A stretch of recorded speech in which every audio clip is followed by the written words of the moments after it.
BFM Business et Tech Co présente De quoi je me mêle avec Anthony Morel.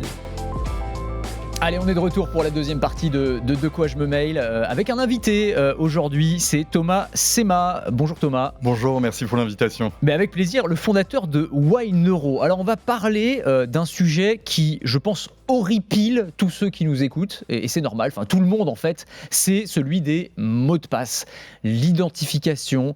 Utiliser, taper, retenir, changer de mot de passe, je ne sais pas combien de fois. Alors, on a quand même la biométrie qui nous aide sur les téléphones, on a de la reconnaissance faciale, on a de la reconnaissance des empreintes digitales, mais on peut aller encore plus loin. Il y a un certain nombre de startups qui se sont emparées de ce sujet, dont Yneuro. Alors, vous travaillez sur une technologie qui permettrait de quoi ? De remplacer les mots de passe par la force de notre cerveau, finalement, on peut le résumer comme ça ? C'est exactement ça. Nous avons créé en fait la première solution d'authentification biométrique qui repose sur la signature neurale unique, propre à chacun. Alors ça veut dire quoi, sa signature neurale ? Ça veut dire que je me concentre très fort et je vais déverrouiller mon téléphone ? C'est comme ça que ça fonctionne ? Alors en réalité, c'est encore mieux que ça. Aujourd'hui, par exemple, lorsqu'on utilise la reconnaissance faciale, on va créer un modèle de visage.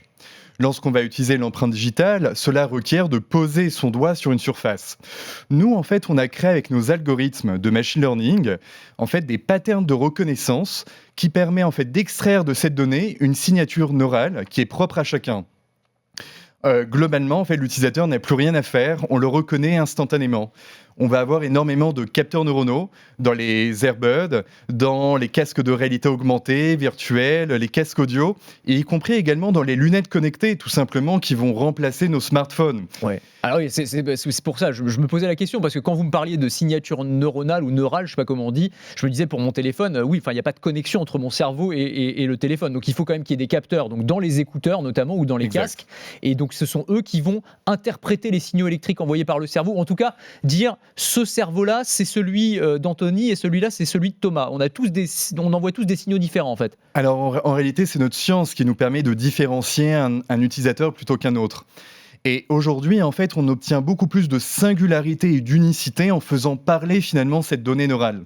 D'accord, mais alors pourquoi j'utiliserais cette technologie-là ? Parce qu'aujourd'hui, vous le disiez, on a la reconnaissance faciale. Bon, globalement, c'est pas parfait, mais ça fonctionne quand même pas trop mal. Ça fonctionne même de mieux en mieux. Maintenant, même si on a, je me souviens au moment des masques chirurgicaux pour le Covid, on arrivait même à se faire détecter quand on portait un masque. Enfin, il y a beaucoup d'avancées. Pourquoi est-ce qu'on aurait besoin de cette brique technologique supplémentaire finalement ? Alors en fait, cette brique technologique, elle est demandée en fait par l'ensemble des acteurs de l'électronique grand public. Aujourd'hui, on a énormément de scams, notamment avec la Generative AI. On ne peut plus faire confiance. Des arnaques. Exactement.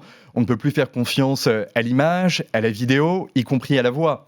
Or, notre solution fonctionne sur des données qu'on ne voit pas, la donnée du cerveau.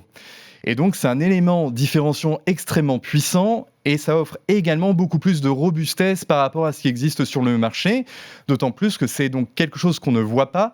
Et également, on offre l'opportunité à l'utilisateur de ne plus avoir à subir cette phase d'authentification. Aujourd'hui, l'authentification, c'est quoi ? C'est un identifiant et un mot de passe, ou soit des méthodes traditionnelles qui viennent remplacer ce mot de passe. Or, nous, notre solution permet à l'utilisateur, et donc je l'espère aux générations à venir, de ne plus avoir cette phase d'authentification, de vivre sa vie, et que la machine, ce que j'appelle la machine, c'est l'iPad, le téléphone, notre télévision, notre voiture, notre maison, nous reconnaissent, et ce de façon extrêmement simplifiée, sans que l'utilisateur stresse, perde du temps assez fréquemment. J'ai juste à avoir les AirPods ou les lunettes sur la tête, quoi. En gros, c'est ça. Exactement. Et alors, vous parliez de détecter les arnaques. Alors ça, c'est un point qui est très intéressant. On parle beaucoup d'intelligence artificielle et notamment de tout ce qui est deepfake, avec par exemple des visioconférences qui sont générées artificiellement pour tromper les gens, en fait. Donc, est-ce qu'on peut imaginer qu'avec ce genre de capteur, on puisse en fait montrer en temps réel que c'est bien la bonne personne qui est en train de me parler. Ça fait partie des cas d'usage ? En fait, c'est exactement l'un des cas d'usage principaux. D'autant plus que l'un de nos brevets, en fait, quelque part, nous a permis de protéger le fait qu'on suit l'utilisateur en temps réel. C'est-à-dire que les méthodes traditionnelles, quelque part, permettent d'authentifier une seule fois et ensuite d'avoir accès à l'ensemble de son contenu.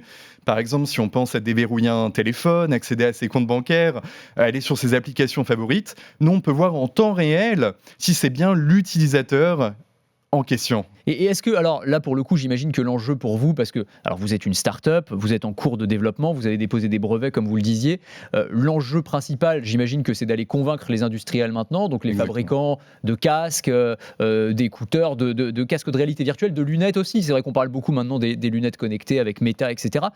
Comment ils vous reçoivent aujourd'hui? Est-ce qu'ils sont enthousiastes? Est-ce qu'ils sont sceptiques? Qu'est-ce qu'ils vous disent? Alors, en réalité, c'est plutôt nous qui les recevons. En fait, il y a 2 Ils viennent semaines. vous chercher. Exactement. Il y a 2 semaines, on a été invité notamment par la Commission européenne et le gouvernement du Japon pour présenter nos solutions au CEATEC 2024. Et on a une excellente nouvelle à vous annoncer. Pour la première fois depuis 25 ans d'existence, une start-up française a remporté le prix de la meilleure innovation du salon, parmi plus de 300 start-up. Bravo. Et c'est assez extraordinaire. On a rencontré des énormes acteurs de l'électronique grand public du Japon. Pour citer quelques noms, Sony, Panasonic, JVC, également d'autres marques dans le domaine de l'automobile. On va communiquer au cours des prochaines semaines. Pour l'automobile, ça pourrait servir à quoi là, pour le coup? Notamment d'avoir accès à son véhicule à travers sa paire de lunettes connectées ou ses AirBuds. Pour démarrer par exemple la voiture? De façon à avoir accès à son véhicule sans avoir à utiliser son smartphone ou bien des clés Ah oui, de pour façon déverrouiller traditionnelle. la voiture en fait. Ah oui, on n'aurait même plus besoin de clés, on aurait juste besoin de s'approcher avec les écouteurs dans les oreilles et ça se déverrouille. Ah ouais, dingue. Mais alors quand vous discutez avec Sony, Bose, etc., je ne sais plus si vous avez cité Bose, mais enfin avec les grands groupes de l'audio, ils vous disent quoi? On va intégrer cette technologie-là dans les années qui viennent ou ils regardent C'est juste tout de avec un... suite. C'est-à-dire que Ah oui, ça va l'objectif arriver. véritablement, c'est de retrouver donc notre solution, le NeuroID, d'ici fin 2027, début 2028. Notre objectif, c'est pas uniquement d'être une solution de biométrie parmi tant d'autres, c'est véritablement d'être un nouveau standard, que tout le monde l'utilise et ce partout dans le monde. Il faut savoir quelque chose, c'est que l'année prochaine, en 2025, on va avoir près de 2 milliards d'objets connectés qui utiliseront la biométrie. On va être la solution que tout le monde utilise. Waouh, hyper intéressant. Bah écoutez, merci beaucoup Thomas Sema. Bah voilà, d'être signature neuronale.